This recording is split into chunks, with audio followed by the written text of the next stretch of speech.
Welcome to the Hound Healer Reports, your dose of holistic health tips and expert interviews to help your pets live a longer, more vibrant life. I'm Jody Miller-Young, your host. Today's guest is someone who possesses serious credentials as a longtime integrative veterinarian and molecular biologist, and he equally matches that with a tremendous heart for animals and people. He has been, I don't even want to use the word battling because he's learned how to work with it, but he has had a degenerative disease called Spinocerebellar ataxia since he was a kid.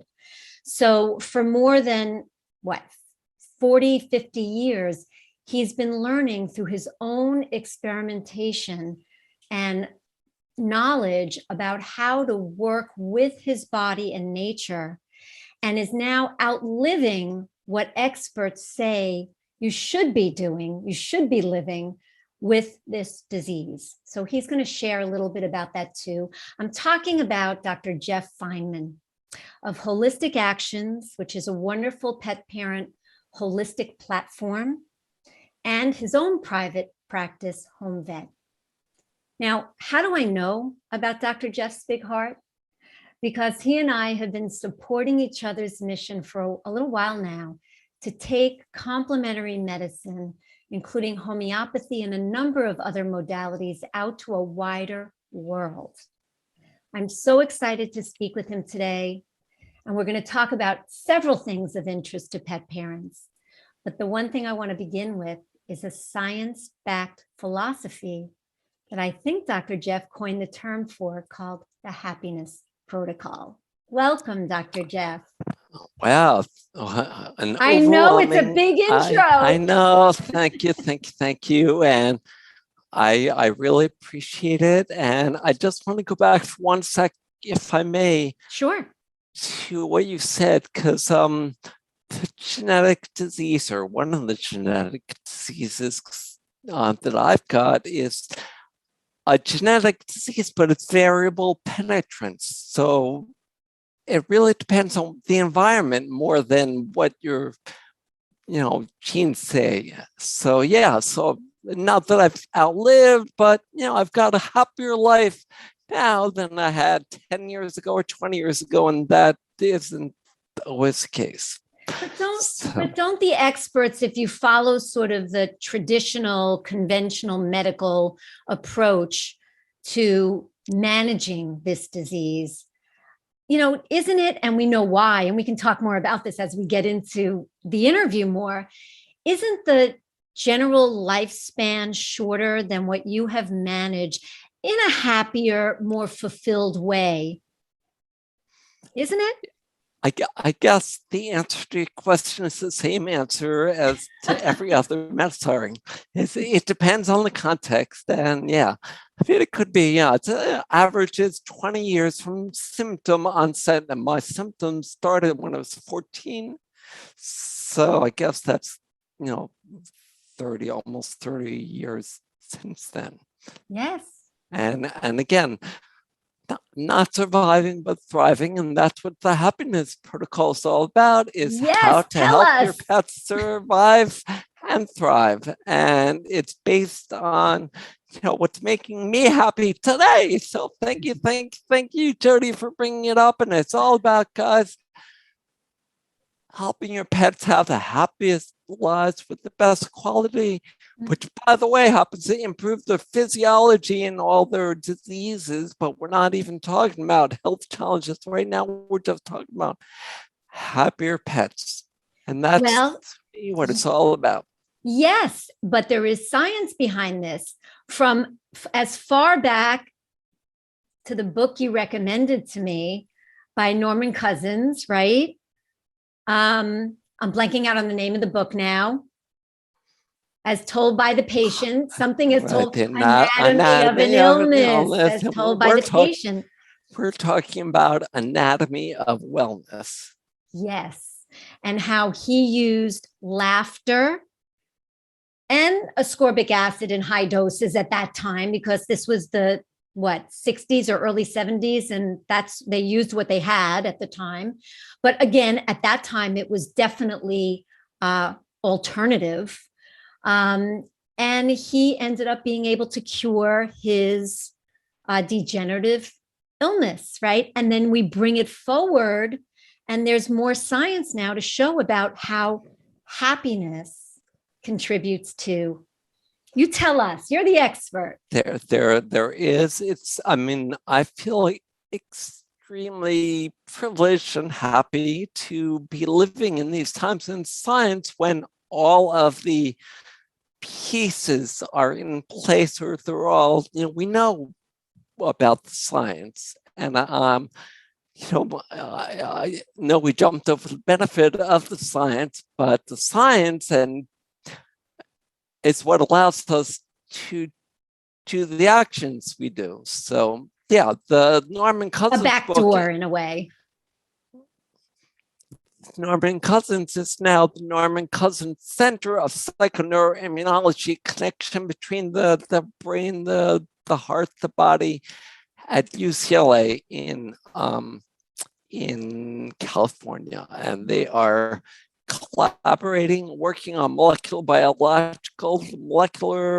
mechanisms, what is happening in the human body, because a lot of this work for now is in people. Right.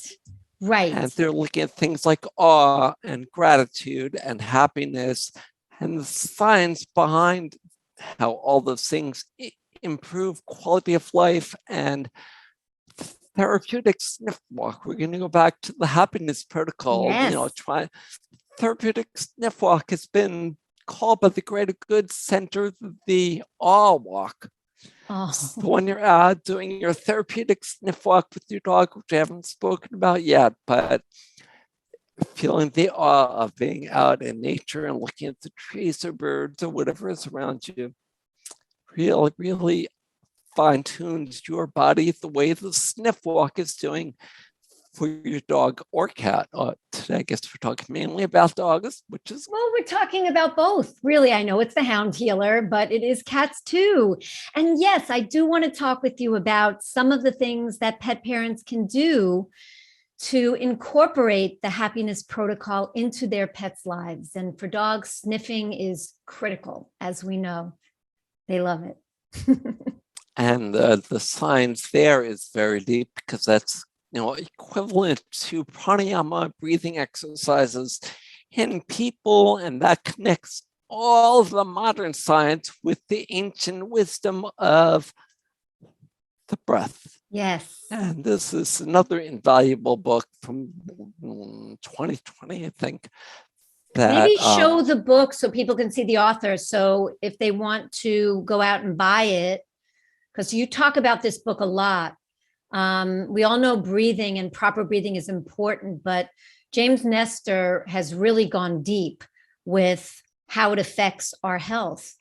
And yeah, pranayama, for those who are not, into yoga, it's a form of breathing. And Dr. Jeff is telling us that the sniff walks for our dogs and cats, my Suki goes in the backyard. We watch her, of course, but she goes in the backyard and she sniffs and she eats a little bit of grass, no pesticides, and she enjoys nature. So absolutely, yes.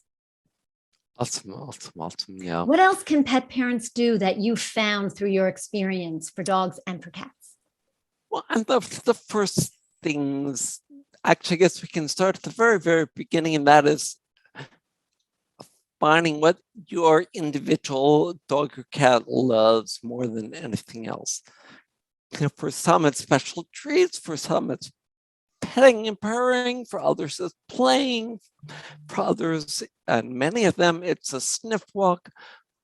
So start there and do more of that. Depending on the severity of the disease, you may even need to double what you're doing to make them happier. And I can use my own pup, which was actually the first place where I used this, and the cure of his Lyme and kidney disease from lots of Happy Meals. He would get dozens of Happy Meals, but anyway, I don't want to go That's there. wonderful for Archie. I didn't realize that the happiness protocol was so instrumental in curing him of these things. That's phenomenal. Yep. Phenomenal. Yep. And also, time is always a factor with most people today, even if they're still working at home. Everybody is so overloaded with stimuli and work. So focusing, especially if you have a pet with condition or illness, on those things that they love, zeroes right in to the health benefits that you can provide for them, right? It really does. And sniffing, and I apologize, I interrupt myself, which I do often because of my brain disease. But sniffing brings us back to the dog or cat that really can't go out for a sniff walk. And for them, you can get a tool called a Snuff-O-Mat or a Mind Pet Platter, which we can talk about later. These are all sniffing and happiness tools that can accomplish very similar things for dogs that can't go out, but they will be able to go out because, Jody, the one thing that I want to get across that I think we should share more than anything else is that our pets' bodies are designed to heal. Yes, like us. Like ours. Exactly. One health. All we have to do is get out of its way. Yeah. Yeah. Exactly. Those snuffle mats, everyone, first of all, they come in really, really cute varieties today. So you have that option if you're into that. But really what you can do is you can throw treats in there and they have to forage, right? They have to forage for it. So it gets their brain going. It gets their, instinctive foraging desires working. And they're occupied with something that they love because they know there's something really yummy and good at the end of it.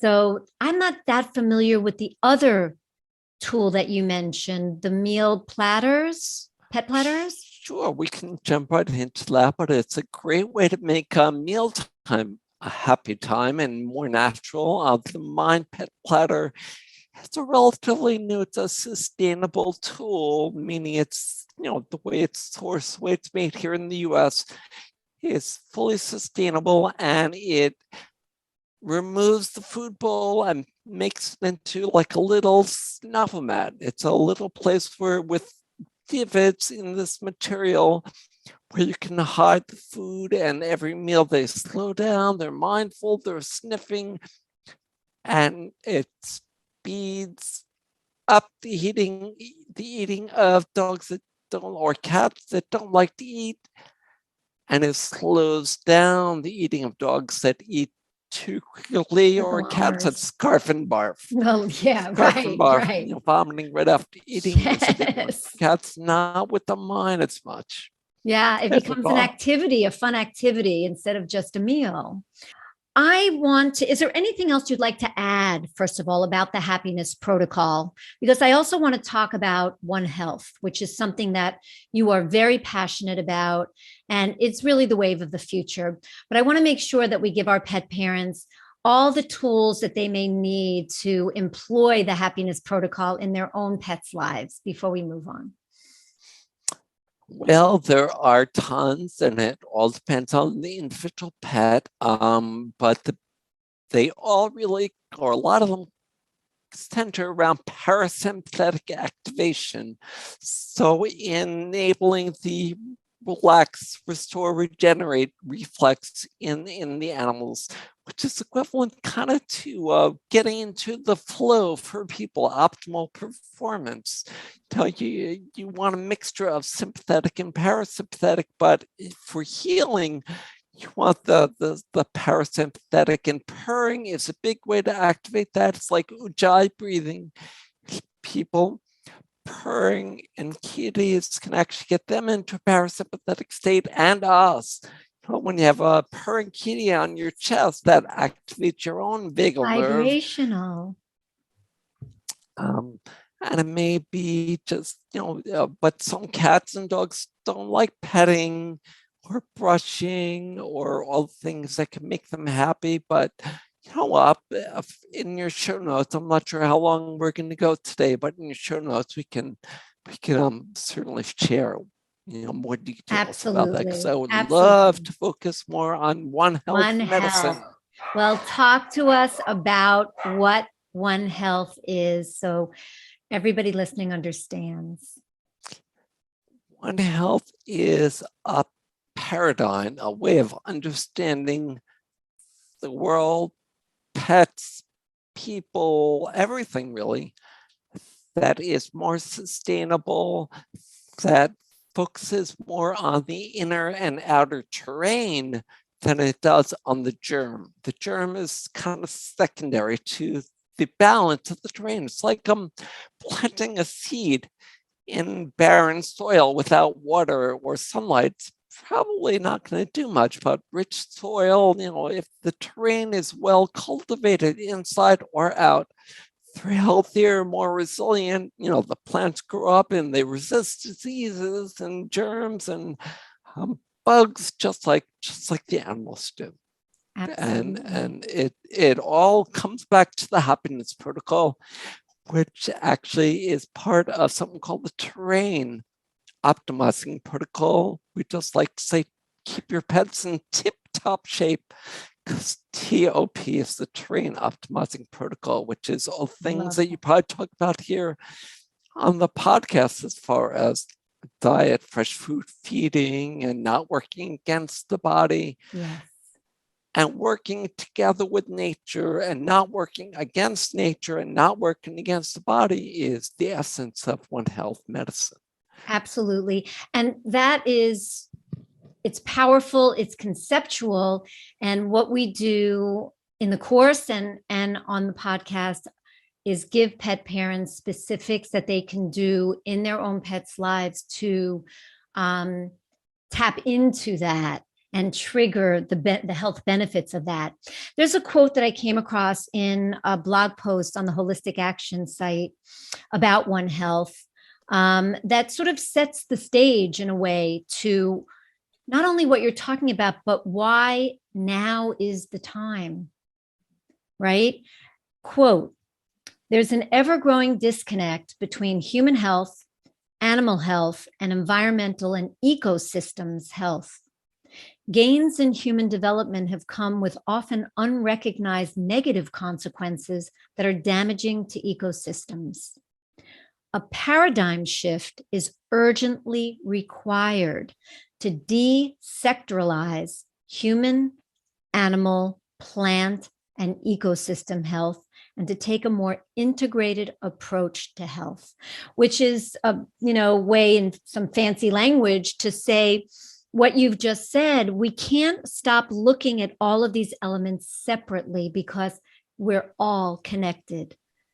The nature, our planet, our bodies, our minds, our health, it's all, and our pets, all the same. It's all an interconnected energy system. You said the magic word, Jody. Energy? Because that's the one thing that we're not taught about much in vet or medical school or in science at all. Mm-hmm. And in ecology, so back to One Health and why we're calling it One Health medicine, because One Health has become all about the germ, and we're not focusing on the germ, we're focusing on wellness or One Health medicine. In ecology, there's something called the dynamic energy budget or dynamic energy balance. And that's what we're talking about inside and outside. It's the balance of the underlying energy that allows us, our pets, and the planet to be as good as it can be. Mm-hmm. Beautiful. And Beautiful. really everything that we teach is, and everything that all the strategies that anyone can see on the internet are based on the physics law of conservation of energy. And actually Einstein and Schrödinger, the Nobel Prize winners that started quantum physics said, hey, Tesla. we need, a new set of laws to even explain medicine. What we explain is the physical world, but, how can it work with our current medical paradigm? And that's kind of what science is working out right now. And I am starting to see more and more that energy medicine is being talked about, not as it relates to pets so much, and not as it relates to the everyday practice of doctors so much, but more the scientists. How did we get so off course when 60, 70 years ago, you had geniuses like Nikola Tesla and Albert Einstein talking about how it's all about energy. We're all made up of energy, from this desk I'm sitting at to my body. Every organ system, every muscle, everything has its own frequency, right? That it is vibrating on. We are just in an ocean of motion constantly, everything. And learning how to optimize those frequencies, work with them, keep them balanced, get them back in balance. We've had opportunities for so long. We've really gotten off course, and hopefully people are tired now of what hasn't been working for them and their pets, and now more open to the possibilities of getting more in touch with their bodies and nature. Yeah. And that's beautiful, and that's perfect, and that's exactly where we are right now. EBM, which is, the evidence-based medicine, it's really experience-based medicine, meaning we need to look back thousands of years to Ayurveda and traditional Chinese medicine, all the medical systems that are based homeopathy on energy. And but we're trying not to talk about the quote unquote, as Dr. Doug said on the webinar last week or the week before, woo-woo energy stuff. We're talking about the physical energy that we only learn about as ATP and mitochondrial function, but as we know, it's a lot more than that. Yes, yes. And I encourage everyone listening to do some of your own research into energy medicine and the body as energy, because not only can learning about this help your family, and your pets, which are part of your family, but it can open up so many new doors to learning ways to optimize you and your pet's health. So, Dr. Jeff, where can people find you? Well, the best There's several places. The best place by far is holisticactionswithness.com. That's where all of our stuff is, either on the blog or in the member area. There's a Q&A forum where, we answer a lot of or help with guidance for pet parent questions, as far as is it safe to feed this or that, or what do I do? What are my options? Because that's the essence of holistic actions, is making mindful medical decisions for your pets and feeling confident that the science is behind it. Exactly. Well, you are a treasure, and I feel that from the bottom of my heart. I'm so glad that you came on the show today. Thank you so much. And I look forward to continuing to learn more and more from you, Dr. Jeff. And Jody, thank you. That's all I can say is thank you, thank you, thank you. You're awesome. And you right back at you. Thanks, Dr. Jeff.